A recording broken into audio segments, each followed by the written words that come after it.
लालपुर गांव में रामचंद्र नाम का एक व्यापारी रहता था। उसकी कपड़ों की दुकान थी और उसकी दुकान पर 3 नौकर थे। मोनू, तुम अपने घर गए थे ना? तुम्हारी बहन की शादी कैसी रही? बहुत अच्छे से हो गए मालिक। अगर आपने पैसों की मदद नहीं की होती तो पता नहीं क्या होता। ये तो सब ऊपर वाला करता है, मैं तो सिर्फ जरिया हूँ। रामचंद्र बहुत दयालु था और सबकी मदद किया करता था। मोनू भाई, सेठ जी कितने अच्छे हैं। मुझे भी माँ के इलाज के लिए कुछ पैसे चाहिए। मदद नहीं, बस एडवांस दिलवा दीजिए ना। अरे तुम खुद ही कह दो ना सेठ जी से, सेठ जी मना नहीं करेंगे। सबको इतनी आसानी से पैसे देते हैं? जरूर इस सेठ के पास बहुत ज्यादा पैसा है। अगर मैं कभी कुछ चुरा लूं तो इस सेठ को पता भी नहीं चलेगा और मैं माला माल हो जाऊंगा। एक दिन रामचंद्र जी को हाथ में चोट लग जाती है।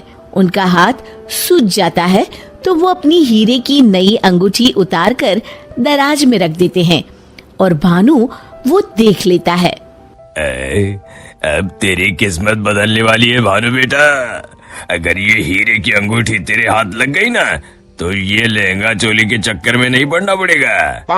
अपनी भी एक दुकान होगी, तू भी दिन भर सेठ की कुर्सी पर बैठा रहेगा, तेरे आगे पीछे नौकर चाकर घूमेंगे।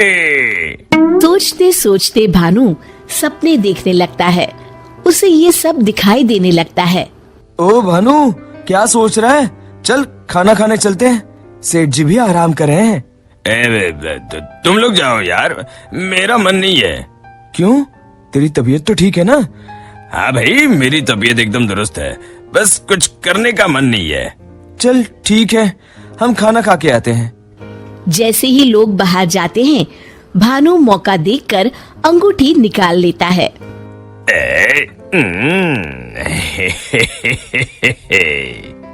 शाम के समय आज का हिसाब खत्म करो बच्चों, अब दुकान बंद करने का समय हो गया है।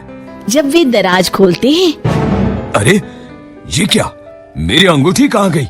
मोनू, भानु, भोला, तुम लोगों ने मेरे हीरे की अंगूठी कहीं देखी है क्या? कौन सी अंगूठी मालिक? क्या हुआ मालिक? अब कुछ नहीं, अब कल सुबह मिलते हैं। रामचंद्र रात भर सोचते रहते हैं। अगली सुबह आज दुकान को दुल्हन की तरह सजाओ, हर आने जाने वाले का मुंह मीठा करवाओ, आज बड़ी खुशी का दिन है। ऐसी क्या बात है सेठ जी? दरअसल कई सालों पहले एक दिन मुझे एक हीरे की अंगूठी मिली। मैं उसे उठा के घर ले आया। उसी रात मुझे सपने में आकर एक बाबा ने श्राप दिया कि तूने पैसों के लालच में जो अंगूठी उठाई है, अब वही तेरा नुकसान करवाएगी। जब से वो अंगूठी मेरे पास थी, मुझे कहीं न कहीं घाटा होता रहता था। घर में कोई न कोई बीमार होता रहता था। पर कल वो अंगूठी किसी ने चुरा ली और वो चोर अंगूठी के साथ साथ श्राप भी ले गया। पर अगर ऐसा ही था तो आपने वो अंगूठी फेंक क्यों नहीं दी सेठ जी? अरे बाबा जी ने कहा था कि न मैं उसे फेंक सकता हूँ, ना ही किसी को दे सकता हूँ। बस मुझे इंतजार करना है कि कोई स्वेच्छा से वो अंगूठी मुझसे ले ले।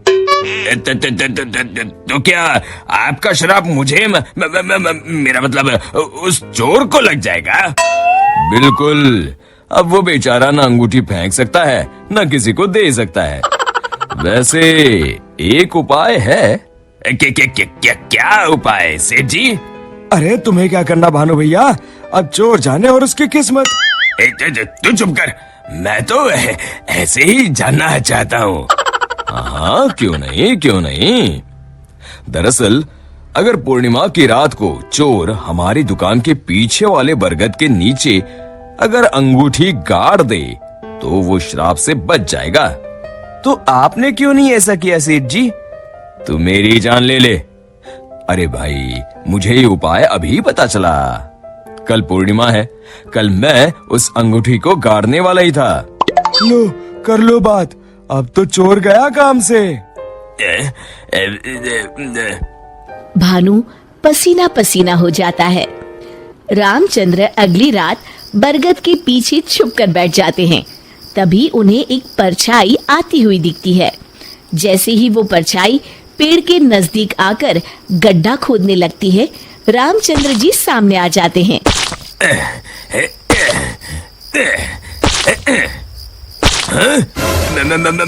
मर गए रे।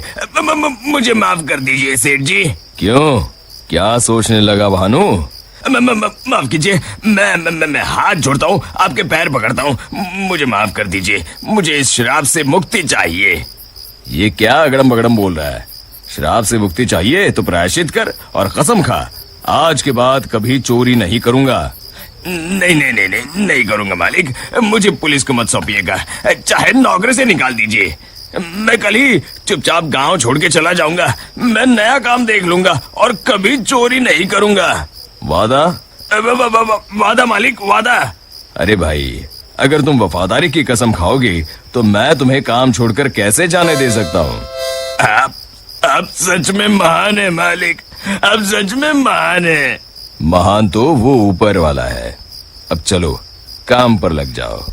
शिक्षा: अगर किसी को अपनी गलती का एहसास हो जाए तो उसे माफ कर देना चाहिए।